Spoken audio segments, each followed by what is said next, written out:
can do it. You're trying to dodge me, and I don't like it. I like this little snap.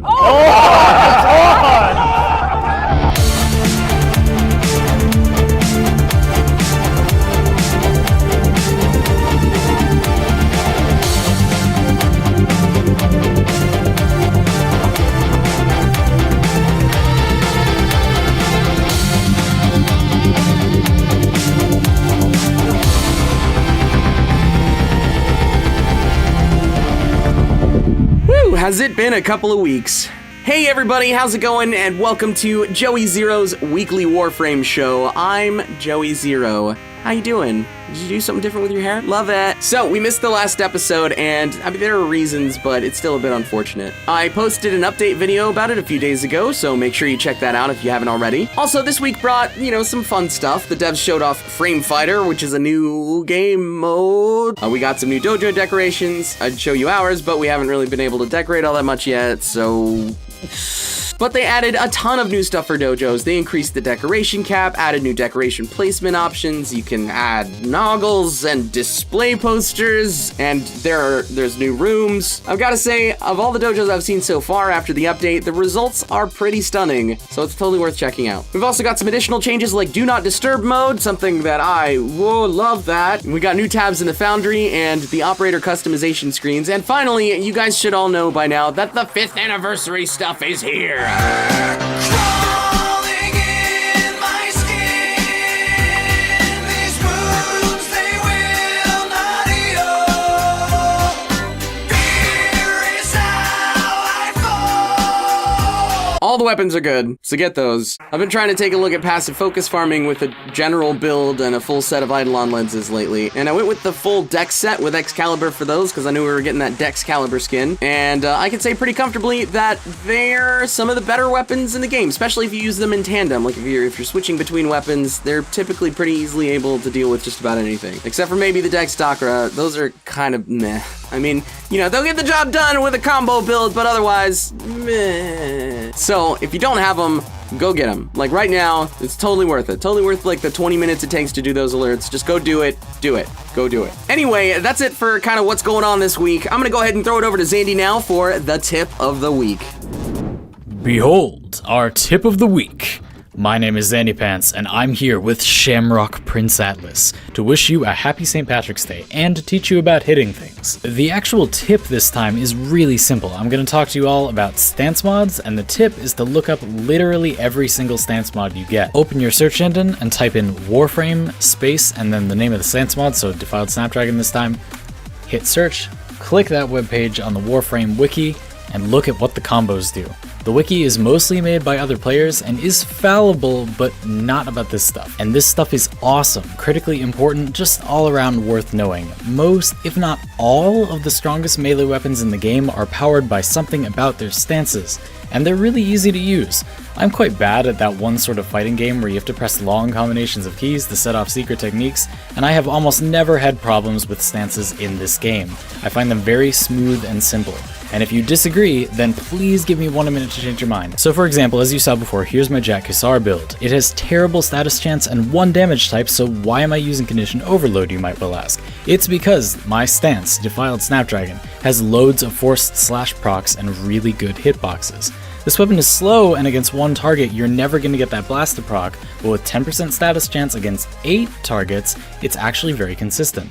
That's 2 statuses because of the way that Blast calculates with Condition Overload, and then at the very least 1 more because of all the forced slash procs in my best stance combos. As you can see, this does god tier damage through high level armor. You just walk backwards for a second in the middle of your attacking while you're spamming your 1 melee button to do that combo I just did that killed like 5 of those level 80 enemies in 1 swipe. All you have to do to unleash this badass whip combo is literally briefly walk backwards for a second in the middle of spamming your 1 melee button. And all you have to do to unleash this badass whip combo is hold the block key, which defaults to right mouse button, while you spam your 1 melee button. By the way, you should totally bind your melee attack button to mouse wheel down as well as some other buttons so that you can save your hand a bit of stress while you spam. Ever wonder why the relatively normal stats of the Galatine Prime result in a meta-ruling weapon from beyond the cosmos?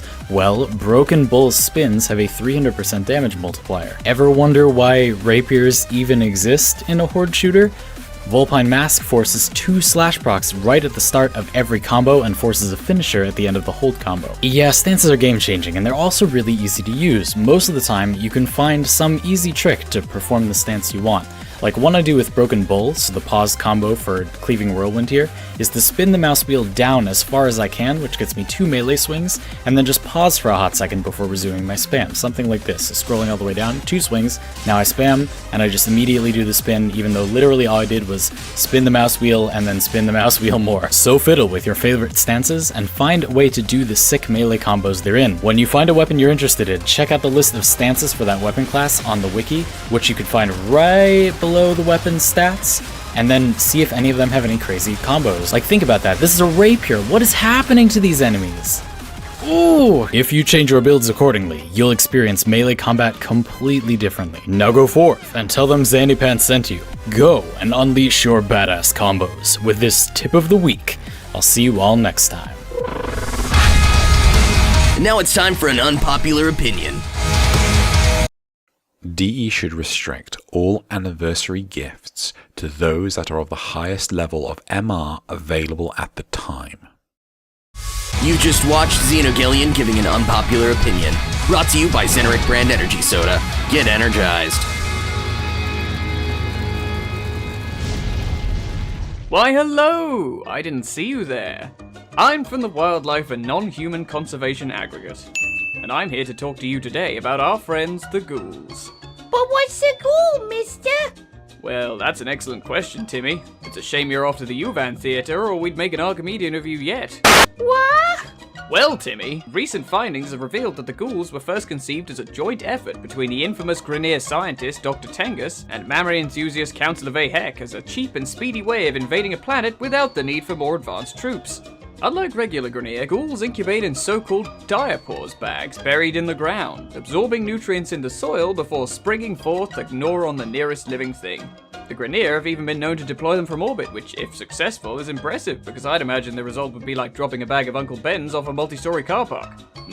Tex-Mex. Don't be fooled, though. These lovable Luddites are clearly only looking for the love and affection all living creatures deserve. We know they might look scary, but we here at the WANHCA have devised some foolproof steps to take if you think a ghoul might cross your path. Step 1. If you come across a field with mysterious mounds in the earth, make sure to give each one of them a good poke with something sharp, just so you know there's nothing there. You can't put a price on peace of mind, eh folks? Step 2. Should your exploratory prodding awaken a slumbering ghoul, stand absolutely still.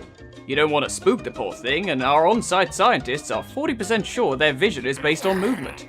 We here at the WANHCA believe we should all strive to leave the environment around us as untouched as possible, and as such wouldn't want to scare these beautiful creatures away from their natural habitats. Step 3. If you just can't keep still in the face of such magnificent specimens and you find them bearing down upon you, you should just try to give them as much affection as possible. Really lean into those hugs. Sure, you might get nicked by those charming little whirligigs on their arms, but if they're that close to you, you might as well go out putting a smile on someone's face. Just look at those pearly whites. Oh, mister, I don't feel so good. Ha ha ha, looks like Timmy here might just have gotten out of his trip to see the Oregon tomorrow. You run along now, Scamp, and try not to get into any more scrapes. And remember, folks, don't be cruel, hug a ghoul. Warning, WANHCA takes no responsibility for any injury incurred by following these steps, including disintegration, decapitation, dismemberment, maiming, degloving, heartbreak, and more. Hug responsibly.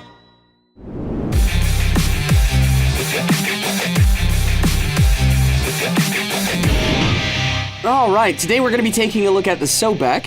We got a lot of requests for this one. Basically, it's a status shotgun with mostly impact damage.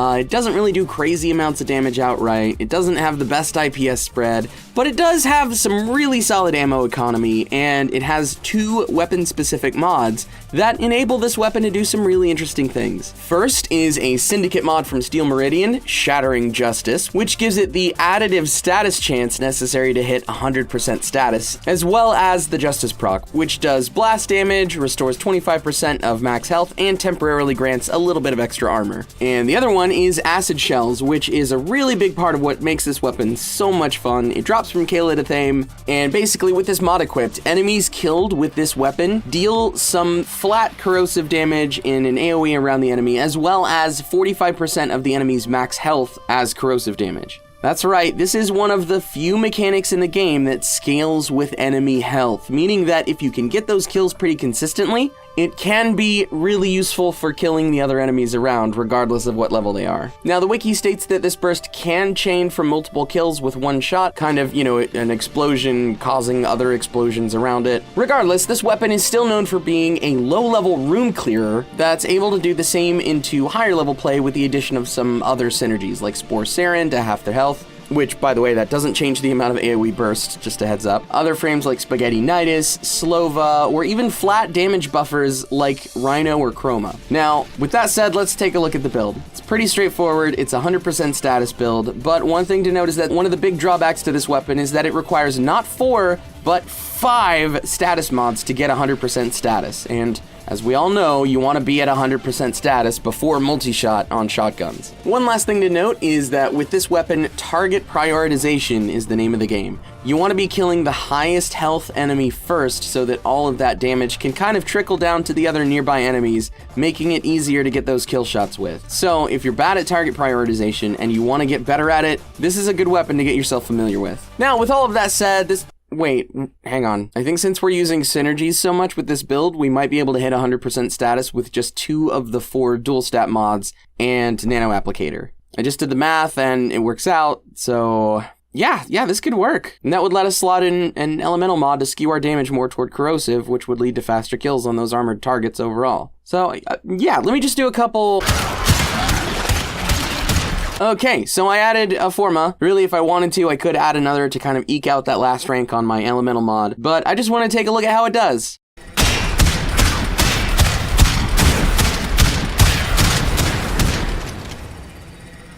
Yeah, look at that, it's faster. So, there we go. With most other shotguns, I generally would advise against a Nano Applicator build, but it totally works here. So, today I learned. Anyway, this weapon can take Revens really well. There are a couple of easy to replace stats on this thing, like status or certain elemental damage types, where basically, a small bump might allow you to rearrange mods in a way that would allow for significantly higher raw damage. And there are also a couple of stats on this thing that aren't really good enough to mod for, but are just barely good enough that this weapon could benefit from having them in a Riven quite a bit. Stats like fire rate and reload speed. Honestly, I would love to try to get my hands on a negative 100% impact Riven to kind of play around with, but that's not probably going to happen anytime soon, so, Alright, well, I feel like that was a pretty thorough look at the Sobek. I learned some new things today. Also, the skin is a little weird. Just throwing that out there. The colors on it don't quite match up with the other frames.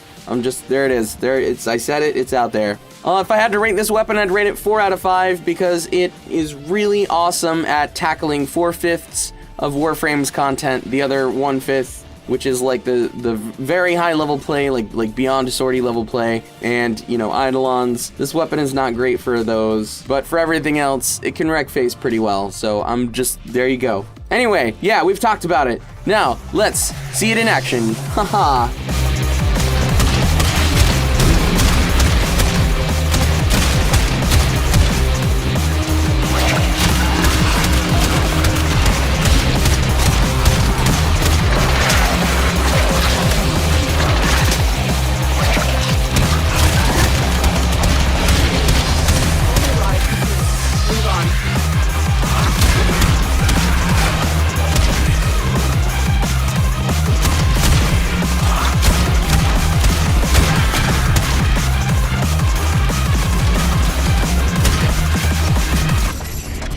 Alright, well that's it for this week's episode. Again, I apologize for the delay, some stuff kind of happened. We're still kind of getting back into the swing of things, but hopefully everything should be much more normal moving forward. Make sure that you check out Xandy Pants, Xenogelion, and Xayl. All of the links will be in the description below. Make sure that you're subscribed. I'll see you next week, Tenno. My name's Joey Zero. Okay, bye.